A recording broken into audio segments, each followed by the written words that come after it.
All right, here we go. Getting the ball rolling on my certified Cicerone adventure, or should I say, the adventure continues. So, about a year and a half ago, I finished what I thought was the whole adventure, studying for, preparing, and taking the written exam, and then eventually the tasting exam of level two certified Cicerone. And I thought, honestly, I was done because it was a lot of work. But I'm kind of getting the itch to continue the adventure. And I'm wondering if it's something I should do, but I'm thinking I should give it a try. So, what does that mean? So, first off, let me recap. What was this level two exam all about? So, it all started with what's called the CBS, so the Certified Beer Server Exam. Now, this was something that was online on the internet, pretty casual. You could do a little studying, not much. You take a test in the web browser, and in about a half hour, give or take, you find out right then and there if you passed. And this was pretty high level, simple, without too much deep diving. Talking about a couple areas of beer here, keeping and serving, the styles of beer, some of the flavor and evaluation topics, and a little touch of the ingredients in the beer brewing process. Got through this, and that kind of opened the door for me to continue on. So the level two is the one that's the whole meat and potatoes of it pretty involved. I studied for about a year. You'll see I took the written exam February of 2023. And luckily, I got a really good result of this one. 96% is actually better than I thought I was going to do, thanks to Chris Cohen and his Beer Scholar program that really set me up for success there. The problem with this initially was that I had booked the tasting exam to be 2 weeks after that. Did a lot of prep, but I did fall short, mostly because my sensory abilities are not that sharp, and on the off flavors, it was really challenging for me. But luckily, a few months later, I tried again, went up to Boston, did a lot more prep, took the test, and passed the second time around. Overall, got a 91, and honestly, I thought I was done there. And for about a year and a half, I've been just kind of enjoying having that. But I am kind of interested in continuing this adventure, as I mentioned in the beginning here. So, what does that mean? So the Cicerone org does have four different levels. The first one is that introductory online course. Level two is the one I had completed. Level three is the next step, Advanced Cicerone. So this is what I've been looking at for a while. This one is a big step up from what I've done.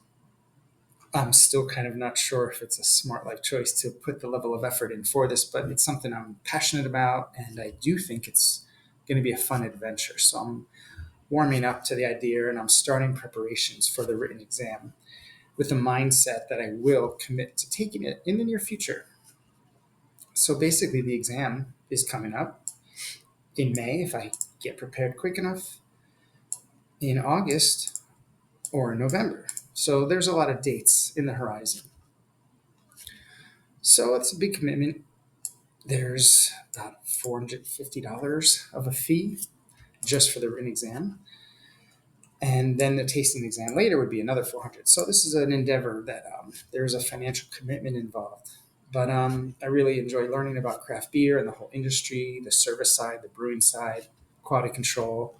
So it's right up my alley. So basically, I've been reviewing the different sections of the exam syllabus. You'll see there's five: keeping and serving beer, the beer styles, flavor and evaluation, the beer ingredients and brewing processes, and pairing beer with food. So this is the same syllabus categories of the level two exam. The content will be different. So I've been reviewing all this and started preparation. So what have I been doing? First, I dusted off the level two syllabus, kind of looking through it a bit, specifically to compare it to the level three syllabus, to kind of find out, okay, where are they going deeper? Where are they going wider in the scope? And I'm still kind of reviewing this, but there's definitely a few things to keep note of, which I've been starting to prepare for, of what's different. How do I have to change my studying materials and habits and things like that? In addition, they do have a list of resources, obviously a long list of books and other things that you can get your hands on, and it aligns it to each of the syllabus categories or the sections, which is really useful. But this is a very long list, and they have all the information here by syllabus section. Well, what else have I done so far? Well, there's obviously one of these books is pivotal to one of the sections there. It's a draft beer quality manual. It's available online, but obviously I have my own copy too, which is good to have. Aside from that, well, I started looking at whatever material they had available as far as sample essays. So this is like part of the written exam. There'll be essays. I think there's 8 of them. And it's good to take a peek at this because you get kind of a feel for, well, how complex are these questions going to be? How deep do I have to go? What level of knowledge will I have to have on certain topics? So it's good to have a little bit of a preview here. So down the line, I'll probably take this formula and make my own questions based on various topics in the syllabus. At least I think that'll be part of my approach. And what else have I been doing? So obviously I'm in the Microsoft world, so I'm even using OneNote to make a couple different pages of how I'm going to prepare. So I took some of the exam expectations from this website, just kind of made it a little easier to read. Basically, the syllabus is your preparation guide. So if it's in the syllabus, you should know it. Later on, when it comes to the tasting exam, I'll look into getting the Aroxa off flavor kits. But other things I've been doing are breaking the syllabus into sections and finding out, doing a little research of how much weight each section has as far as the scoring. So it's pretty even, but you'll see keeping and serving beers, a big section. Beer styles and beer flavor are each 23%. The beer ingredients and brewing process is pretty heavy at 27%. And the pairing beer food is a little lighter weight, 13%. Okay. Other things I'm doing now is going into each of these sections and starting to see, well, what study materials I want to be really organized. Should I focus on for each of these sections? And some of them are obvious. The draft beer quality manual, that's more for section 1. The syllabus itself actually has a lot of data in it that probably will translate into question and answers. So it's not just a template for topics, it actually has some information that you have to know. And then the beer glassware. Well, I have these cute little printouts I made for level 2. I'll have to dust those off and find all that information and refresh my memory. But let's peek into the other sections. So for each of them, I started to get familiar with what's different between level 2 and level 3. What's notable, and this is probably one of the biggest things, is the beer styles are all taken from the BJCP beer style guidelines. But here's an example of how wide does the scope go. So in the level 2, there's 70 styles in scope that you had to really know about. Well, now it's about 104. And they've expanded what do you have to know about these beers. So in the past, you might have had to know about the qualitative knowledge of a topic. Now you have to get a little more specific and have quantitative knowledge. So when you read the syllabus, you'll see these specific differences, and it kind of helps point you in the right direction. Other things are you have to know a little bit more about the flavor profile, not just like qualitative, but also you have to all the mouthfeel characteristics. So when you read the syllabus, you'll see, oh, it's going to be a lot more information to keep up here. Another notable change is you have to know 4 commercial examples for each style instead of 3. So a little wider, a little deeper. And I've just begun. There's probably more details here I'll have to consider, but initially that's something I've noticed. In another section, the beer flavor and evaluation, this is going to be pivotal for the tasting exam, but also this information will be needed for written. The off flavors list. So there's new ones here. I think there's 6 or 7 new ones. Let's see. So the ones without an asterisk are the ones that were in the level 2.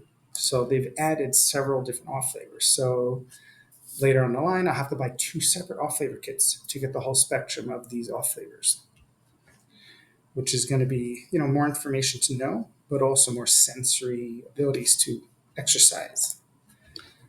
And I haven't really gotten too far on section 4, but on section 5, I did dive in a little bit, the pairing beer with food. Comparing it to the level 2 syllabus, there's more types of flavor interactions that you have to be aware of. So in level 2, it was really about complementing, contrasting, and cutting, but now they've added 4 more. So in every beer food pairing, you have to consider accentuating, canceling, clashing, and softening. So yeah, there's a lot under the hood here, and I'm just starting to get familiar with it. But I got all my old books, the ones I had from level 2, and I bought some more. I got malt, hops, yeast, and water. 4 more books, and there'll be more after that. But yeah, so this is a adventure I'm just starting. I'm excited about it, a little nervous about it, but we'll see how far it goes. Pretty soon, I'll try to be able to make the decision: am I going to go all the way with this and book the written exam, or will I feel like I'm kind of in the deep end of the water and maybe it's too much to bite off? But optimistic. And yeah, that's been one of my focuses, and I'm going to hit the gas and see where this takes me. And I'm kind of recording this kind of to anchor it down and force myself to sort of be somewhat committed here, accountable to this thing. And yeah, and if I keep getting some good traction, I'll put some more videos on my YouTube here, kind of like what I did with my level 2 exam adventure. So yeah, cheers to anyone who actually watches this, and see you next time.